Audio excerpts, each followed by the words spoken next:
اعوذ باللہ من الشیطان الرجیم بسم اللہ الرحمن الرحیم الحمدللہ رب العالمین ثم الصلاۃ والسلام علی اشرف الانبیاء والمرسلین اللہم صلی علی محمد وآل محمد وعجل فرجہم۔ معزز ناظرین، السلام علیکم ورحمۃ اللہ وبرکاتہ۔ آپ کا اپنا میزبان سید عطا عباس آپ کے اپنے پروگرام حسینی پروانے میں استقبال کرتے ہیں۔ جیسا کہ آپ کے علم ہے کہ اس پروگرام کا ہدف اور مقصد شہدائے کربلا کی عظمت اور ان کی فضیلت ہے، لہٰذا اس پروگرام کو جاری و ساری رکھنے کے لیے ہمارے ساتھ موجود ہیں مہمان خصوصی حجت الاسلام والمسلمین علی جناب مولانا مصطفیٰ علی خان ادیب الہندی صاحب قبلہ و کعبہ۔ السلام علیکم۔ علیکم السلام ورحمۃ اللہ۔ اور قبل اس کے کہ شہدائے کربلا کی عظمت اور فضیلت کو شروع کریں، اس سے پہلے ایک سوال ہے کہ یہ جو درود ہے اور جو صلوات ہے رسول کے اوپر یا آل رسول کے اوپر، یہ کس ہدف اور کس مقصد کے تحت ہے؟ اعوذ باللہ من الشیطان الرجیم، بسم اللہ الرحمن الرحیم، الحمدللہ رب العالمین، وصلی اللہ علی سیدنا محمد وآلہ الطیبین الطاہرین۔ دیکھیے، رسول اکرم صلی اللہ علیہ وآلہ کے اوپر سلام بھیجنا اور صلوات بھیجنا، یہ وہ عمل ہے جو خداوند عالم نے ہم پر فرض کیا ہے۔ خداوند عالم نے خود یہ بات قرآن مجید میں ارشاد فرمائی کہ ان اللہ و ملائکتہ یصلون علی النبی یا ایھا الذین آمنوا صلوا علیہ وسلموا تسلیما۔ اب رسول پر صلوات بھیجنا ایک ایسا عمل ہو گیا جو خود خدا انجام دیتا ہے، اس کے ملائک بھی انجام دیتے ہیں، اور وہ حکم کر رہا ہے کہ ایمان لانے والے تم بھی یہ عمل انجام دیا کرو۔ اب یہ ایک الگ بحث ہے، اور علماء تفسیر نے اس کے اوپر سلسلے سے بحث کی ہے کہ صلوات وہی رہتی ہے، لیکن صلوات بھیجنے والے کے بدل جانے سے اس کا ہدف اور مقصد بدل جاتا ہے، یا یوں کہیں کہ اس کے جو معیار ہے وہ بدل جاتا ہے۔ جب خدا صلوات بھیجتا ہے تو خدا طلب نہیں کرتا ہے، خدا عطا کرتا ہے، کیونکہ خداوند عالم جب سلامتی عطا کر رہا ہے یا کسی کے اوپر صلوات بھیج رہا ہے، یعنی سلامتی بھیج رہا ہے، تو گویا عطا کر رہا ہے اس کو، کیونکہ وہ خالق ہے شے کا، ہر چیز وہی عطا ہوتی ہے، ہر چیز کی بازیت اسی کی طرف ہے۔ تو خدا جب صلوات بھیجتا ہے تو وہ عطا کے معنی میں ہوتی ہے، لیکن جب ملائک صلوات بھیجتے ہیں تو وہ طلب کے معنی میں ہوتی ہے۔ اور ملائک یہ عمل اس لیے کرتے ہیں کہ طلب وہ ضرور کرتے ہیں، لیکن اس کے نتیجے میں خود ان کو اس کی بازگشت میں بہت سی سلامتیاں عطا ہوتی ہیں۔ اب ان دو کے عمل کے بعد خداوند عالم یہ کہہ رہا ہے کہ اے ایمان لانے والو تم بھی صلوات بھیجا کرو، یعنی ہم تو یہ عمل کر ہی رہے ہیں جی۔ اب اگر ایک انسان اس عمل کو خداوند عالم کی سنت مانتے ہوئے اور ملائک کی سنت مانتے ہوئے کرے تو وہ اپنے آپ کو ان لوگوں میں شمار کر رہا ہے یا اس صف میں شمار کر رہا ہے جو رسول کے اوپر صلوات بھیجتے ہیں۔ رسول کو صلوات کی اب ضرورت نہیں جب خدا ان کے اوپر صلوات بھیجتا ہے، کسی انسان کی صلوات کی ان کو ضرورت نہیں ہے، کیونکہ خدا کی عطا کردہ کے بعد کسی کو کسی چیز کی ضرورت نہیں ہے۔ تو پھر اب سوال آئے کہ پھر ہم کیوں بھیجیں؟ بھیجنا اس لیے ہے تاکہ ہم یہ طے کر سکیں یا یہ حال معلوم ہو سکے کہ ہم کن لوگوں میں سے ہیں۔ ہم ان لوگوں میں سے ہیں جو رسول پر صلوات بھیجنے کو پسند کرتے ہیں، یا ہم ان لوگوں کے مخالف لوگوں میں سے ہیں۔ رسول کو ضرورت نہیں ہے، ہمیں بتانا ہے کہ ہم محبت کرتے ہیں۔ ایک واقعہ علماء نے نقل کیا ہے کہ جب بازار مصر میں جناب یوسف کے اوپر مختلف بولیاں لگ رہی تھیں اور آپ کی قیمت لگائی جا رہی تھی، تو وہاں ایک ضعیفہ آئی اور اس نے بھی جناب یوسف کے قیمت لگانے والوں میں اپنا نام شامل کیا۔ تو جناب یوسف، بہرحال عزیز مصر نے جناب یوسف کو خرید لیا اور اس کے بعد پھر اپنے گھر میں آزاد بھی کر دیا بہرحال۔ تو جناب یوسف نے بعد میں کبھی اس بڑھیا سے پوچھا کہ آخر تم بازار میں کیا کرنے آئی تھی؟ تمہارے پاس نہ مال تھا نہ کوئی چیز تھی جس کے عوض میں تم مجھ سے خرید سکتی تھی، آخر تم کیوں آئی تھی؟ تو اس بڑھیا نے جواب میں کہا تھا کہ کم سے کم میں یہ بتانے آئی تھی کہ میں بھی تمہارے خریداروں میں سے ہوں، یعنی میں اس صف میں آنا چاہتی تھی جو تمہارے چاہنے والے ہیں، جو تمہیں پسند کرتے ہیں۔ تو یہاں صلوات خدا بھیج رہا ہے، اس سے بہتر نہ کوئی کچھ عطا کر سکتا ہے، نہ اس کے بعد کسی چیز کی ضرورت رہ جاتی ہے، لیکن وہ یہ چاہتا ہے کہ تم میری سنت پہ عمل کرتے ہو، کم سے کم اپنا موقف ظاہر کرو، تاکہ اس کے عوض میں تو صلوات بھیج ہی رہا ہوں خدا پہ، میں تو صلوات بھیج ہی رہا ہوں رسول پر، اپنے حبیب پر، لیکن جب تم مجھ سے طلب کرو گے، دعا کرو گے، تو اس کا کچھ حصہ تمہیں بھی حاصل ہو جائے گا، کیونکہ تم رسول کے پسند کرنے والے افراد میں سے ہو۔ اب مسئلہ یہ آتا ہے کہ کیا رسول کے علاوہ بھی کوئی اور شامل صلوات ہے یا نہیں؟ تو خود رسول اکرم صلی اللہ علیہ وآلہ سے ہمارے پاس روایات موجود ہیں جس کو عامہ اور خاصہ سب نے نقل کیا کہ آپ نے فرمایا میرے اوپر تم بریدہ صلوات مت بھیجا کرو، میرے اوپر آدھی صلوات مت بھیجا کرو۔ تو لوگوں نے پوچھا کہ آدھی صلوات سے مراد کیا ہے؟ تو آپ نے فرمایا کہ تم مجھ پر صلوات بھیجو اور میری آل پر صلوات نہ بھیجو، وہ صلوات کامل نہیں ہے۔ صلوات تبھی کامل ہے جب مجھ پر بھی صلوات بھیجو، میری آل پر بھی صلوات بھیجو، جیسے ہم لوگ کہتے ہیں اللہم صلی علی محمد وآل محمد۔ یہاں پر ایک ادبی نکتہ بھی ہے، اور جو لوگ عربی ادب سے واقف ہیں وہ اس چیز کو جانتے ہیں کہ اگر حرف جر کے ذریعے سے کسی چیز کو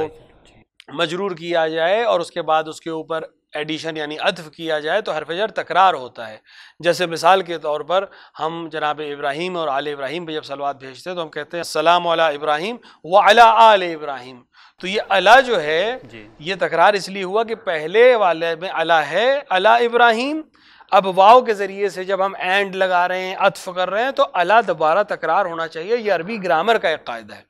لیکن جب ہم آل رسول پہ صلوات بھیجتے ہیں تو ہم دیکھتے ہیں کہ اللہم صلی علی محمد وآل محمد، یہاں پہ علی لفظ نہیں آتا ہے، اور اس کی وجہ بھی علماء نے بیان کی کہ پیغمبر اکرم نے چونکہ حکم دیا ہے کہ میرے اور میری آل کے درمیان حرف جر کا بھی اضافہ مجھے اور فاصلہ برداشت نہیں ہے، وہ تو عربی ادب کے قانون کے برخلاف بحکم پیغمبر یہ صلوات اس طرح سے بھیجی جاتی ہے۔ اس سے آل محمد کی عظمت ہمارے سامنے واضح ہوتی ہے کہ پیغمبر اکرم حرف جر کو بھی اپنے اور اپنے آل کے درمیان برداشت نہیں کرتے، چہ بسا کی بہت سی دیگر چیزیں۔ تو ہم آل پر صلوات پیغمبر کے حکم سے بھیجتے ہیں، اور پیغمبر نے چونکہ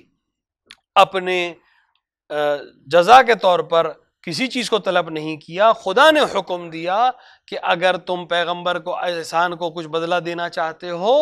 تو مودت کرو پیغمبر کی آل سے۔ مودت کا ایک بہترین طریقہ صلوات بھیجنا ہے، سلام بھیجنا ہے، سلامتی کی دعا دینا ہے، جس کی انہیں ضرورت نہیں ہے، لیکن ہم اس عمل کے ذریعے سے بیان کرنا چاہتے ہیں کہ ہم ان لوگوں میں سے ہیں جو اجر رسالت ادا کرنا چاہتے ہیں، جو آل محمد سے محبت کو بیان کرنا چاہتے ہیں۔ لہٰذا ہم صلوات جب بھیجتے ہیں تو رسول پر بھیجتے ہیں اللہ کے حکم سے، اور آل رسول پر بھیجتے ہیں رسول اکرم کی خوشنودی کے لیے، اور ان دونوں کا ہدف اور مقصد اپنے آپ کو محب رسول اور محب آل رسول بیان کرنا ہے۔ بے شک، جزاک اللہ۔ اور جیسا کہ ابھی آپ نے اشارہ کیا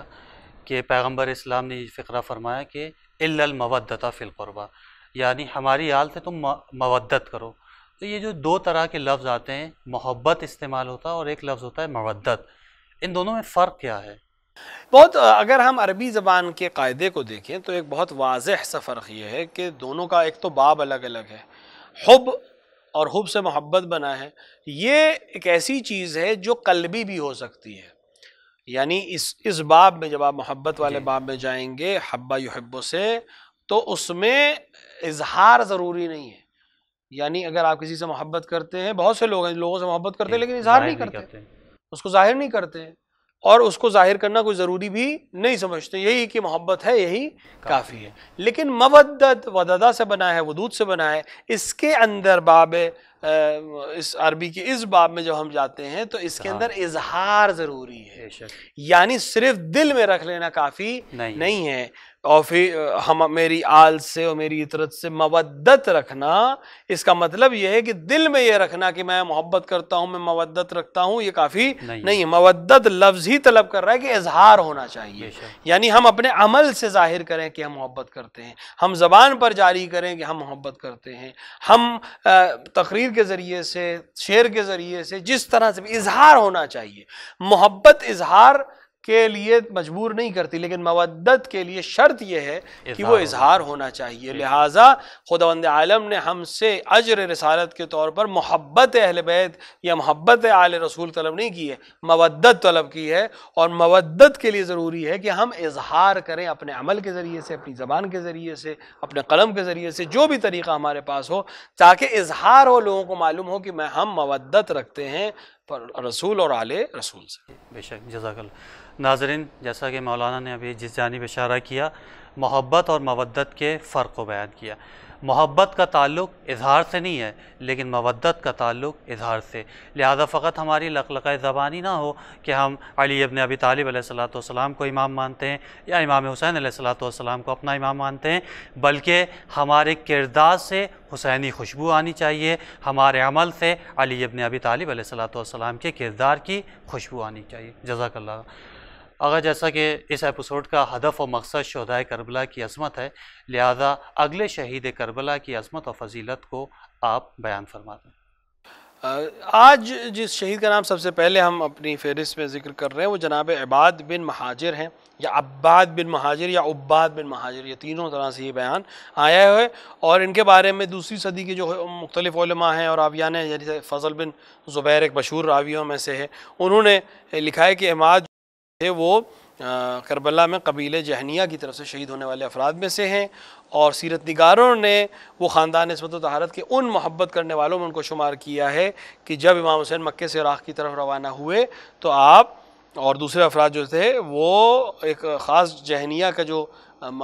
پانی کا مقام تھا، یعنی جہاں سے قبیلے جہنیہ کے لوگ پانی پیتے تھے، جو ان کی آپ کہہ سکتے ہیں کہ کنواں تھا یا جہاں سے وہ پانی جھرنا تھا، جہاں سے وہ اس قبیلے کے لوگ پانی حاصل کرتے تھے، اس مقام کے اوپر امام حسین علیہ السلام سے ان کی ملاقات ہوئی، اور وہیں سے وہ امام حسین علیہ السلام کے ساتھ ہو گئے، یہاں تک کہ جب منزل زبالہ کے اوپر جناب مسلم کی شہادت اور روحانی کی شہادت کی خبر ملی، اچھے خاصے لوگ وہاں سے امام حسین سے جدا ہوئے، لیکن جناب عباد بن یا عباد بن مہاجر جو ہے وہ امام حسین کے ساتھ ملحق رہے، یہاں تک کہ روز عاشوراء امام حسین کے سامنے حملے اولیٰ میں آپ کو مقام شہادت حاصل ہوا۔ اسی کی طرح ایک اور نام جو ہے وہ عبادہ بن حرس انصاری کا ہے، لیکن زیادہ لوگوں نے ان کو ذکر نہیں کیا ہے، صرف عشرہ کاملہ میں ان کا نام آیا ہے کہ روز عاشوراء بعد امام حسین کی خدمت میں حاضر ہوئے، سلام کیا، میدان کی طرف جب گئے اور ایک رجز پڑھتے ہوئے مقام شہادت پر فائز ہو گئے۔ رجز کے جملے جو ہم کو ملتے ہیں ان کے سلسلے میں، انا عباد و انا ابن الحارث لست بخوار ولا بنا کسی ان بیتی حتی یرسنی وارث الیوم صابا فی سعید ما کسی، یعنی فرما رہے ہیں کہ میں حارث کا فرزند عباد ہوں، میں پیمان شکن اور بیعت کو توڑنے والا نہیں ہوں، یہاں تک کہ میرا اور میرے وارث اور میرے وارث کے بعد والی جو پوری نسل ہے وہ میرے بدن پر زیر خاک بھی ہو جائیں تب بھی ہم اپنے وعدے کو توڑنے والے افراد میں سے نہیں ہیں، اور آپ جنگ کرتے ہوئے میدان کربلا میں شہید ہوئے۔ البتہ زیارتوں میں آپ کا نام ہم کو نہیں ملا، لیکن چونکہ بعض علماء نے اور متاخرین نے بھی آپ کو شہدائے کربلا کی فہرست میں رکھا ہے، لہٰذا ہم نے ان کا نام بھی ذکر کیا ہے اور مختلف کتابوں میں ان کا نام ہم کو ملتا ہے۔ اس کے بعد ایک نام ہے جو نام عام طور سے مشہور نہیں ہے، لیکن شہدائے کربلا میں ان لوگوں میں شمار کیے جاتے ہیں جو قبل از واقع کربلا تحریک کربلا سے وابستگی کے نتیجے میں شہید کیے گئے۔ وہ نام جناب عباس بن جعدہ جدلی ہے، اور یہ نام جناب عباس کے سلسلے میں ملتا ہے کہ جناب عباس بن جعدہ جو تھے یہ کوفے کے شجاع ترین اور امام حسین کے حامی ترین افراد میں سے تھے، اور جب حانی بن عروہ کو گرفتار کر لیا گیا اور جناب مسلم بن عقیل نے دارالامارہ پہ حملہ کرنے کے لیے ایک لشکر کی ترتیب دی، تو اس میں جناب عباس بن جعدہ کو ایک لشکر کا سپہ سالار بنایا گیا۔ کوئی 4 سپہ سالار 4 طرف سے دارالامارہ کو گھیرنے کے لیے بنائے گئے تھے، تو جناب عباس بن جعدہ جدلی کو ایک حصے کا سپہ سالار یعنی اہل مدینہ کا سپہ سالار اور علمبردار بنایا گیا تھا، جس سے ان کی عظمت اور فوجی لیاقت کے بارے میں ہم کو معلوم ہوتا ہے۔ لیکن بہرحال وہ خود ان کا ہی بیان ہے، جناب عباس بن جعدہ کا بیان ہے کہ ہم لوگ بڑھے جب دارالامارہ کی طرف تو دارالامارہ پہنچتے ہی ہماری تعداد بہت کم ہو چکی تھی، پھر جناب وہ پوری ایک سازش جو ابن زیاد نے رچی کہ جناب حانی کو لا کر چھت پر دکھایا کہ یہ حانی زندہ ہیں، ہم لوگ بات کر رہے ہیں، تو لوگ چھوڑ کر چلے گئے کہ نہیں وہ زندہ ہے، جبکہ جناب مسلم کہتے رہے کہ یہ گرفتار شخص ہیں اور ابھی اگر ہم حملہ کر دیں گے تو ان کی جان بچائی جا سکتی ہے، وہ اللہ ابن زیاد ان کو قتل کر دے گا، جیسا کہ بعد میں ہوا، اور نتیجے میں بعد میں جناب مسلم بھی قتل کر دیے گئے۔ بعض لوگوں نے جیسے طبری و ابن اسیر نے جناب عباس بن جعدہ کو سن 66 کے حوادث میں نقل کیا ہے، یعنی بعد کربلا بھی آپ کے وجود کے سلسلے میں لکھا ہے، اور آپ کو جناب مختار کی جو فوجیں تھیں ان کے ایک گروہ کا سالار بھی لکھا ہے۔ لیکن دیگر تاریخ لکھنے والوں نے آپ کے لیے اس سلسلے میں یہ لکھا ہے کہ جناب مسلم کی شہادت کے بعد آپ کو گرفتار کیا گیا اور ابن زیاد کے سامنے پیش کیا گیا، اور ابن زیاد نے کہا کہ تم وہاں کیا کر رہے تھے مسلم کے ساتھ، ہم فتنہ برپا کر رہے تھے؟ تو آپ نے یہ کہا کہ میں وہاں پر صرف تماشا دیکھنے آیا تھا، اپنی جان بچانے کی کوشش کی کہ یہاں سے میں کسی طرح بچ کے نکل جاؤں۔ تو اس نے کہا نہیں، میں تمہاری بات کو یقین نہیں کروں گا، قسم کھاؤ۔ تو آپ نے قسم کھانے میں تعامل کیا، جس کے نتیجے میں آپ کو قتل کر دیا گیا۔ دونوں ہی سیرتوں کے لحاظ سے، چاہے آپ جناب مسلم کی حمایت کے بعد شہید کیے گئے ہوں، چاہے جناب مختار کی حمایت کرتے ہوئے شہید ہوئے ہوں، کہ آپ کا تعلق چونکہ واقع کربلا سے ہم کو ملتا ہے، اور بعض مورخین نے آپ کو جناب مسلم کے بعد ابن زیاد کے ظلم کا شکار ہوتے ہوئے شہید لکھا ہے، لہٰذا بہت سے لوگوں نے ان کو شہداء کربلا کی فہرست میں اس عنوان سے کہ جو جناب مسلم کے ساتھ لوگ شہید ہوئے ہیں، اس عنوان سے آپ کو شہید کربلا میں گردانا ہے۔ اس کا مطلب یہ ہے کہ آپ خود کربلا میں شہید نہیں ہوئے ہیں، کوفے میں شہید ہوئے ہیں، جناب مسلم کی حمایت کرتے ہوئے شہید ہوئے ہیں، اور لہٰذا آپ کی قبر بھی کربلا میں نہیں ہے بلکہ کوفے میں ہی کسی قبرستان میں آپ کو دفن کیا گیا ہے۔ اور آپ کی شخصیت کے سلسلے میں یہ اختلاف بہرحال موجود ہے کہ کیا ابن زیاد کے حکم سے آپ قتل ہوئے تھے یا صرف قید خانے میں ڈال دیے گئے تھے، اور جب جناب مختار آزاد ہوئے اور انہوں نے باقاعدہ انقلاب برپا کیا تب آپ کو بھی قید خانے سے آزاد کرایا، اور آپ نے اس جنگ میں اور انتقام میں امام حسین میں جناب مختار کا ساتھ دیا۔ لیکن دونوں ہی صورت میں آپ کا کردار واقعاً ملتا ہے کہ آپ نے جب تک ممکن رہا اہل بیت علیہ السلام کی حمایت کی اور اپنے وعدے کو پورا کیا۔ بے شک، اور جیسا کہ ابھی آپ نے اشارہ کیا کوفے کی جانب، لہٰذا یہاں کے اوپر سوال ایک یہ بیان کیا جا سکتا ہے اس حوالے سے کہ جو سامنے آتا ہے سوال وہ یہ ہے، آخر وجہ کیا تھی کہ امام حسین علیہ السلام کے خدمت میں 12,000 یا کہیں کے اوپر 18,000 کی تعداد ملتی ہے کہ خطوط بھیجے گئے، امام نے اپنا سفیر معین کیا اور جناب مسلم کو بھیجا۔ جب جناب مسلم کوفے میں تشریف لائے تو بہت سے افراد ایسے تھے کہ جنہوں نے آپ کا ساتھ دیا، لیکن جیسے جیسے وقت گزرتا گیا لوگ پیچھے ہٹتے چلے گئے۔ تو یہ وجہ کیا تھی کہ شروع میں لوگ آپ کے ساتھ تھے لیکن وقت کے ساتھ ساتھ لوگ آپ سے پیچھے ہو گئے؟ دیکھیں، ہم اگر تاریخ کوفہ کو پڑھیں تو کوفے میں جن لوگوں نے امام حسین علیہ السلام کو خط لکھا تھا، اولاً سب مخلص شیعہ نہیں تھے، ان میں وہ لوگ بھی تھے جو امام حسین علیہ السلام کو اس لیے بلا رہے تھے کہ وہ حاکم سے پریشان تھے، ان کو ایک اچھا آپشن چاہیے تھا جو امام حسین کی صورت میں ان کے سامنے موجود تھا۔ بہت سے لوگ تھے ان کو اس سے مطلب نہیں تھا کہ کون ہے، انہیں صرف اس سے مطلب تھا کہ جنگ و جدال ہوگا تو اس میں مال غنیمت ملے گا، ہمیں بھی کچھ حصہ مل جائے گا۔ بعض لوگ واقعاً تبدیلی چاہتے تھے اور امام حسین علیہ السلام کو بہترین کینڈیڈیٹ کی حیثیت سے سمجھتے تھے کہ یہ سب سے بہتر شخص ہیں خلافت کے لیے، لیکن بعنوان امام نہیں، بعنوان خلافت۔ بعض وہ لوگ تھے کہ جو واقعاً امام حسین کے مخلص شیعہ تھے، امام حسین کو امام برحق مانتے تھے اور امام حسین کو دعوت دے رہے تھے کہ آپ آئیے، ہم آپ کا ساتھ دیں گے، یہ امامت، یہ عہدہ، یہ سب آپ کا ہے، اور آپ کو حق ہے کہ آپ حکومت بھی کریے اور خلافت بھی آپ ہی کے ہاتھ میں ہونی چاہیے۔ تو ان سب کے جواب میں امام حسین علیہ السلام نے جناب مسلم بن عقیل کو بھیجا تھا یہ لکھ کر کہ میں تمہارے درمیان اپنے معتمد ترین فرد کو بھیج رہا ہوں اور اس کا جواب ہی میرے لیے طے کرے گا کہ مجھے کوفے آنا ہے یا نہیں آنا ہے۔ اب جناب مسلم کے ہاتھ پہ تو بہت سے لوگوں نے بیعت کی، لیکن نتیجتاً جب ہم حالات کو بدلتے ہوئے دیکھتے ہیں تو لوگوں کے اندر بھی تبدیلی دیکھتے ہیں۔ تو اس کی وجہ وہی ہے کہ جب حالات سازگار تھے، جب ان کو لگ رہا تھا کہ یہ حکومت آرام سے ہم کو مل جائے گی، مال غنیمت پہ ہم سب ساتھی ہو جائیں گے، تو وہ جناب مسلم کا ساتھ دیتے رہے۔ لیکن جیسے ہی لگا کہ نہیں، جنگ کرنی پڑ سکتی ہے اور ہمیں طاقت کا استعمال کرنا پڑ سکتا ہے اور اس کے نتیجے میں موت بھی آ سکتی ہے، تو وہاں پر لوگ پیچھے ہٹنا شروع ہو گئے۔ اور ایک اور چیز بھی یہاں پہ، بہت سے لوگ ایسے تھے کہ جو امام حسین کو چاہتے ضرور تھے کہ وہ آئیں، لیکن جناب مسلم یا امام حسین یا اس بیچ کی جو گفتگو تھی اس میں وہ ابھی اس کشمکش میں ضرور مبتلا تھے کہ تلوار ابھی کھینچنی ہے یا تلوار نہیں کھینچنی ہے۔ جناب مسلم سفیر کے عنوان سے ہیں تو کیا ان کے پاس جہاد کرنے کا بھی اجازت موجود ہے کہ موجود نہیں ہے؟ جبکہ یہ عقلی چیز تھی کہ جب آپ پر حملہ ہو رہا ہے تو آپ کو جہاد کرنا ہی ہے، دفاع میں تو جہاد کرنا ہی ہے۔